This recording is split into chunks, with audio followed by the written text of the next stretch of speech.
اور ہم نے اس بستی والوں پر ان کے فسق و فجور کی وجہ سے آسمان سے عذاب نازل کر اور ہم اس بستی کے فسق اور فجور کی وجہ سے آسمان سے عذاب نازل کرنے والے ہیں، اور ہم نے اس بستی کو عقل و ہوش والوں کے لیے ایک کھلی نشانی بنا کر چھوڑ دیا۔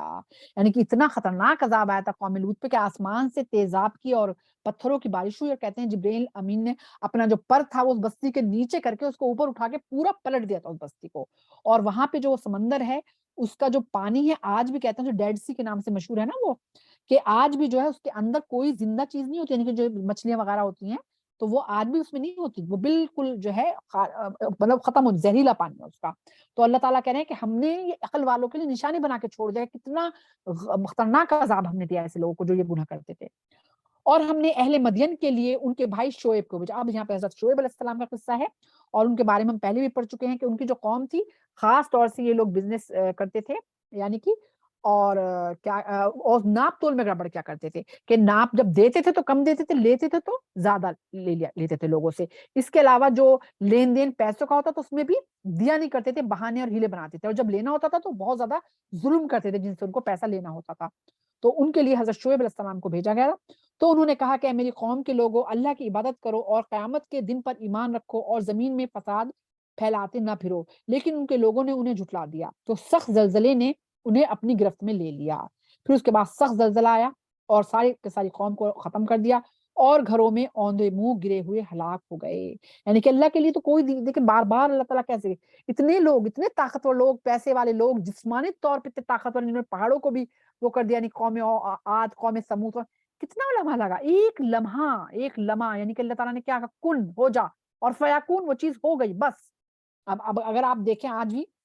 جو میں بار بار زلزلے کا ذکر کرتی ہوں، ترکی میں کتنے سیکنڈ کے لیے زلزلہ آیا اور ختم، کتنے لوگ ختم ہو گئے، پورا کا پورا شہر مٹی کا ڈھیر بن گیا۔ تو ہم لوگ جو سوچتے ہیں نا کہ ہم تو آرام سے بیٹھے ہیں، ہمارے اوپر یہ چیز نہیں ہو سکتی، کچھ نہیں پتا، اسی لیے کہتے ہیں ہر وقت تیاری رکھو، کب اللہ کے پاس جانا پڑ جائے، کتنا ہمارے لگیج تیار کیا ہوا ہے، جنت کے لیے کیا ہوا ہے، جہنم کے لیے کیا ہوا، چیک کرو اس کو، اور اگر خدا نہ کرے جہنم میں جانے والا لگیج زیادہ ہے تو اسے فوراً توبہ استغفار کر کے ختم کرو، اور جنت میں جانے والا ہر وقت رہنا چاہیے، کچھ نہیں پتا کہ وہ سفر کب شروع ہو جائے،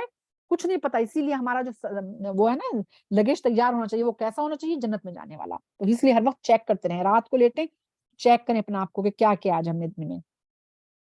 اور ہم نے قوم عاد اور قوم سمود کو بھی ہلاک کر دیا تھا، اور تم لوگ ان کے رہنے کی جگہ کو دیکھ چکے ہو، یعنی کہ یہ جو مکہ والے تھے جب یہ بزنس کے لیے جایا کرتے تھے اپنے یہاں پہ شام جایا کرتے تھے، سیریا جایا کرتے تھے، تو یہاں سے گزر کے جاتے تھے جہاں پہ قوم عاد اور قوم سمود کے جو ہے گھر تھے، تو کہہ رہے کہ تم ان جگہ کو دیکھ چکے ہو، کیسے اللہ نے ان کو ہلاک کیا ہے، اور شیطان نے ان کے برے اعمال کو ان کی نگاہوں میں خوبصورت بنا دیا تھا۔ یہ بہت اہم آیت ہے، آج بھی یہ اس زمانے کے لیے کہا جا رہا ہے کہ شیطان نے ان کے برے اعمال کو ان کی نگاہوں میں خوبصورت بنا دیا تھا۔ یعنی کہ دیکھیں شیطان کیا چاہتا ہے، شیطان چاہتا ہے کہ کوئی جنت میں نہ جائے، سارے لوگ میرے ساتھ جہنم میں جائیں، اس نے یہی تو چیلنج کیا تھا نا حضرت آدم علیہ السلام کو کہ تمہاری وجہ سے مجھے جنت سے نکالا گیا ہے، تمہاری ساری اولاد کو میں اپنے ساتھ جہنم میں لے کے جاؤں گا۔ تو جتنے بھی گناہ کے کام ہیں اس کو اس نے کیا کیا، اٹریکشن پیدا کر دیا، اتنا اٹریکشن پیدا کر دیا کہ آج لوگ سمجھدار ہیں، قرآن بھی پڑھتے ہیں، معنی بھی پڑھ رہے ہیں، لیکن ان گناہوں کے اندر ان کو اتنی لذت آتی ہے، اپنا لذت اتنی آتی ہے، اس لذت میں وہ اتنے خوبصورت لگتے ہیں کہ وہ روک ہی نہیں پاتے اپنا آپ کو۔ ہم سب اس میں شامل ہیں، ہمیں پتا ہے یہ چیز غلط ہے، پھر بھی ہم اس میں لگ جاتے ہیں، توبہ کر لیتے ہیں، پھر جو ہے اتنا مطلب اس کے اندر اتنی خوبصورتی ڈال دیں گناہوں کاموں میں کہ انسان توبہ کرتا ہے پھر لگ جاتا ہے، لیکن پھر وہی چیز ہے کہ روکتا رہے اپنا آپ کو، یہ نہ ہو کہ نہیں بھائی ہم تو بچ ہی نہیں سکتے ان گناہوں سے، ہم چھوڑ ہی نہیں سکتے، جتنی دیر کے لیے بھی چھوڑ سکتے ہو توبہ کرتے رہیں، کیونکہ یہ تو شیطان ہمیں بہکاتا ہے، اس نے خوبصورت بنا دیا ان چیزوں کو۔ اور آج جو ہے لوگوں کو دیکھیے، آپ ان کے لباس دیکھ لیجئے، گھروں کے ان کے ماحول دیکھ لیجئے، ان کے رہنے سہنے کا ڈھنگ دیکھ لیجئے، ان کے لوگوں کے ساتھ اخلاق دیکھ لیجئے، ان کے معاملات دیکھ لیجئے، ساری چیزیں شیطان نے بہکایا ہوا ہے انسان کو، مزہ ہی اس کو گناہ کرنے میں آنے لگا انسان کو، اور انہیں راہ حق سے روک دیا تھا، حالانکہ وہ ہوش مند لوگ تھے۔ یعنی کہ سارے کے ساری قومیں جو ختم ہوئی ہیں نا، کیوں ختم ہوئی؟ کیونکہ شیطان نے ان کے خواہشات کو اتنا خوبصورت بنا دیا تھا کہ ان کو کچھ نظر ہی نہیں آتا تھا اس کے سامنے، اور پھر کیا ہوا کہ اللہ تعالیٰ نے سب کو تو یہ کہا جا رہا ہے کہ جو ہوش مند لوگ تھے جنہوں نے سب یہ جو ختم ہوئے۔ اور ہم نے قارون اور فرعون اور حامان کو بھی ہلاک کر دیا۔ قارون جو ہے وہ تو اس کا ذکر آ ہی گیا ہے کہ وہ حضرت موسیٰ علیہ السلام کا بنی اسرائیلیوں میں سے تھا، اور بہت دولت تھی اس کے پاس۔ فرعون کا بھی ہم پڑھ چکے ہیں، حامان جو تھا وہ فرعون کا وزیر تھا، اور وہ بالکل فرعون کی طرح ہی تھا، بالکل اس کا جیسے داہنا ہاتھ تھا، ہلاک کر دیا تھا۔ اور قارون کو تو زمین میں دھسا دیا تھا اللہ تعالیٰ نے، فرعون اور حامان کو پانی میں جو ہے وہ غرق کر دیا تھا۔ اور موسیٰ ان کے پاس کھلی نشانیاں لے کر آئے تھے، لیکن انہوں نے زمین میں تکبر کی راہ اختیار کی اور وہ لوگ ہم سے بچ کر نہیں نکل سکتے تھے۔ اس کے بارے میں ہے کہ اللہ تعالیٰ نے حضرت موسیٰ علیہ السلام کو جو ہے نیل کی طرف بھیجا تھا، قارون کے اور فرعون اور حامان جو ہیں ان کی طرف آئے تھے، خدائی دعویٰ بھی کیا کرتے تھے، اور اللہ تعالیٰ نے ان کے اوپر پھر عذاب آئے تھے اللہ کی طرف سے۔ تو ہم نے ان میں سے ہر ایک کو اس کے گناہ کی وجہ سے پکڑ لیا، تو ان میں سے بعض پر ہم نے پتھروں کی بارش کر دی، اور بعض کو ایک زبردست چیخ نے آ لیا، اور بعض کو زمین میں ستا دیا، اور بعض کو ہم نے ڈبو دیا۔ یعنی کہ سارے قوموں پہ جو عذاب آئے نا ان کے بارے میں یہاں ذکر آ رہا ہے۔ اور اللہ نے ان پر ظلم نہیں کیا تھا، بلکہ انہوں نے اپنے آپ خود ظلم کیا تھا۔ یعنی کہ اللہ نہیں ظلم کرتا، اللہ نے ظلم کرتا کہ اللہ تعالیٰ نے بیٹھے بٹھائے بس قوم پہ جو ہے وہ کر دیا کہ عذاب آ جائے، نہیں، پہلے نبی آتے تھے، اور پھر یہ لوگ کیا کرتے تھے، نبیوں کی تکذیب کرتے تھے، جھٹلایا کرتے تھے، آیتوں کا مذاق اڑاتے تھے، اور پوچھا کرتے تھے کب آئے گا عذاب، کب آئے گا عذاب۔ اور پھر جو اللہ نے بتایا ہے، اللہ نے کہا ہے دائیں چلو تو یہ بائیں چلتے تھے، اگر اللہ کہہ رہا ہے بائیں چلو تو دائیں چلتے تھے، یعنی کہ ہر چیز جھٹلاتے تھے، خود انہوں نے اپنے اوپر ظلم کیا، پھر اس کے بعد عذاب آئے۔ جو لوگ اللہ کے سوا دوسروں کو اپنا کارساز بنا لیتے ہیں، ان کی مثال مکڑی کی ہے۔ اب یہ جو اس کا نام عنکبوت رکھا گیا سورت کا، یہاں پہ اس کا ذکر شروع ہوتا ہے مکڑی کا۔ ان کی مثال مکڑی کی ہے جو اپنا ایک گھر بناتی ہے، اور سب سے کمزور گھر مکڑی کا ہوتا ہے، کاش کہ وہ اس بات کو سمجھتے۔ اب یہاں پہ مکڑی کا ذکر کیا کیا گیا ہے، مکڑی جو ہے جب اپنا جال بنتی ہے نا، تو بنتی رہتے وہ مطلب مکڑی جو ہے اسے اپنی ایک جیسے کہ آپ نے دیکھا جو بھی پرندہ اپنا گھر بناتا ہے وہ اس میں اپنا تحفظ سمجھتا ہے کہ چڑیاں اس طرح کا پرندے وہ بناتی ہیں گھونسلے، تو اس میں وہ آ کے چھپ جاتی ہیں اور سوچتی ہیں کہ ہماری حفاظت ہو رہی ہے۔ اور اس کے علاوہ جو یہ آپ کا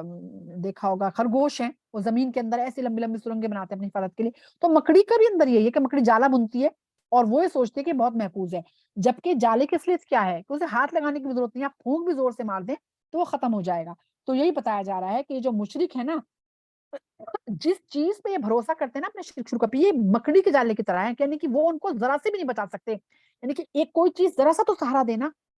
یہ مکڑی کے جال کی طرح ہے سب کچھ، اللہ تعالیٰ لمحے میں ہلاک کر دے گا سب کو۔ جیسے کہ مکڑی کا جال ایک پھونک میں اڑ جاتا ہے نا، اسی طرح ان کی جو یہ خواہشات ہیں، ان کے جو یہ شرکا ہیں اور جو شرک کرتے ہیں، یہ لمحوں میں اللہ تعالیٰ ختم کر دے گا۔ بے شک اللہ ہر اس چیز کو جانتا ہے جسے وہ لوگ اللہ کے سوا پکارتے ہیں، اور وہ بڑا زبردست اور بڑی حکمت والا ہے۔ اور یہ مثالیں ہم لوگوں کے لیے بیان کرتے ہیں، اور انہیں صرف علم والے ہی سمجھتے ہیں۔ یعنی کہ ہر کوئی، دیکھیں اللہ تعالیٰ تو بہت مثالیں دیتا ہے، لیکن کون کون اس پہ جو ہے سننے کے بعد غور و فکر کون کرتا ہے؟ صرف وہ جو اس چیز کی تڑپ رکھتا ہے کہ مجھے علم حاصل ہو، میں اس پہ عمل کروں، میں سمجھوں اللہ نے میرے لیے کیا پیغام بھیجا ہے، پیغام ہی تو ہے یہ۔ تو جو علم رکھتے ہیں نا، اور جو اس کی خواہش رکھتے ہیں علم کو حاصل کرنے کی، صرف ان مثالوں سے وہی سمجھتے ہیں۔ نہیں تو مکڑی کا ذکر پڑا اور نکل گئے، مطلب مکڑی کا ذکر غور و فکر کرو کہ اس کا جالا کتنا کمزور ہے۔ ایسے ہی ان لوگوں کی خواہشات ہیں جو مشرک ہیں اور جو گناہ گار ہیں نا، جو دنیا میں لگے ہوئے ہیں، تو اسی طرح سے ان کی جو وہاں پہ وہ جائیں گے تو اس طرح سے بالکل کمزور جالے کی طرح ہوں گے، ان کے جو بہانے ہوں گے نا وہ ایک جالے کی طرح ہوں گے، کوئی ان کی مطلب مضبوطی نہیں ہوگی، ذرا سا ٹھہراؤ نہیں ہوگا اس کے اندر۔ اللہ نے آسمان اور زمین کو برحق اور مقصد کے ساتھ پیدا کیا ہے، بے شک اس میں ایمان والوں کے لیے نشانیاں۔ پھر اللہ تعالیٰ نے یہاں کہہ دیا کہ زمین اور آسمان کو اللہ نے ایسے نہیں پیدا کہ بیٹھے بیٹھے اللہ کا دل چلانے کا بس زمین بن جائے آسمان بن جائے، اللہ نے کسی جو ہے مقصد کے لیے پیدا کیا ہے۔ اور اللہ نے جن اور انسان کو تو سورہ الزاریات میں کہا ہے نا کہ میں نے جن اور انسان کو اس لیے پیدا کیا کہ میری عبادت کریں، بس یہ مقصد ہے زندگی کا اور کوئی نہیں ہے مقصد۔ اور عبادت جو میں نے پہلے بھی ذکر کیا ہے کہ عبادت کا مطلب یہ نہیں ہے کہ صرف نماز پڑھ لی، قرآن مجید پڑھ لیا، تسبیح پڑھ لی، ذکر کر لیا، اذکار کر لیے، یہ نہیں ہے، بلکہ یہ کہ میرا سونا بیٹھنا اٹھنا، میرے معاملات، میرے رشتے، میرے اخلاق، سب کچھ جو ہے وہ اللہ رب العزت کے جیسا چاہتا ہے ایسے ہونے چاہیے، پھر ہر چیز عبادت بن جائے گی۔ میں کھانا بنا رہی ہوں گھر کے لیے تو عبادت کر رہی ہوں، ٹھیک ہے، میں اپنے بچوں کی پرورش کر رہی ہوں اس حساب سے جیسے اللہ نے کہا ہے تو میں عبادت کر رہی ہوں، میں اپنے شوہر کی خدمت کر رہی ہوں تو میں عبادت کر رہی ہوں، میں والدین کی خدمت کر رہی ہوں تو میں عبادت کر رہی ہوں، یعنی کہ سب عبادت میں آتا ہے، خالی یہ نہیں آتا، یہ تو ضروری ہے خیر نماز تو، اس کے بغیر تو ایمان ہی نہیں ہے، لیکن اللہ نے کہا ہے کہ میں نے عبادت کے لیے پیدا کیا ہے۔ اور اللہ نے ان کی مثال بتا دی ہے جو گناہ گار ہیں، جو شرک کرتے ہیں، کہ ان کی مثال اللہ نے مکڑی کے جالے سے دی ہے، یعنی کہ ان کے کوئی ٹھہراؤ نہیں ہے، کوئی مضبوطی نہیں ہے، وہ ایک پھونک کی طرح جو ہے آخرت میں اڑ جائیں گے، ٹھیک ہے۔ اب ہمارے یہاں پہ الحمدللہ یہ 20واں پارہ جو ہے وہ پورا ہو گیا ہے، اللہ کا شکر ہے، اور انشاءاللہ اگلی کلاس میں جو ہے پھر ہم 21واں پارہ جو ہے وہ شروع کریں گے، اور یہ سورت انشاءاللہ ہماری پوری ہو جائے گی اور سورہ الروم جو ہے وہ شروع ہو جائے گی۔ سبحان ربک رب العزت عما یصفون وسلام علی المرسلین والحمد للہ رب العالمین۔ ربنا تقبل منا انک انت السمیع العلیم وتب علینا انک انت التواب الرحیم۔ ایک ہماری بہن ہے سیما جو ہماری کلاس میں پابندی سے جو ہے وہ آتی ہیں، ان کے بھائی کی بہت بہت زیادہ طبیعت خراب ہے، ڈائلیسس بھی ہو رہا ہے اور بہت زیادہ مطلب طبیعت خراب ہے، پر انہوں نے خاص طور سے اللہ تعالیٰ ان کے بھائی کو صحت، تندرستی، عافیت اور خیر سے نوازے اور خیر کے فیصلے کرے، اور بھی جتنی بہنیں موجود ہیں اللہ تعالیٰ ان کی تمام جائز خواہشات پوری کرے، جس کے گھر کی جو پریشانیاں ہیں اللہ تعالیٰ وہ تمام پریشانیاں اللہ تعالیٰ دور فرمائے، اللہ تعالیٰ ہمیں دین کا کام کرنے والا بنا دے، اور ایمان کے ساتھ اللہ تعالیٰ ہم زندہ رہیں، اور ایمان کے ساتھ ہی ہمارا اللہ تعالیٰ خاتمہ ہو، اور اللہ تعالیٰ جو آزمائشیں آج کل آئی ہوئی ہیں مسلمانوں پہ، اللہ تعالیٰ ان آزمائشوں سے حفاظت فرمائے مسلمانوں کی، آمین رب العالمین۔ سبحانک اللہم و بحمدک نشہد ان لا الہ الا انت نستغفرک و نتوب الیک۔ السلام علیکم ورحمۃ اللہ وبرکاتہ۔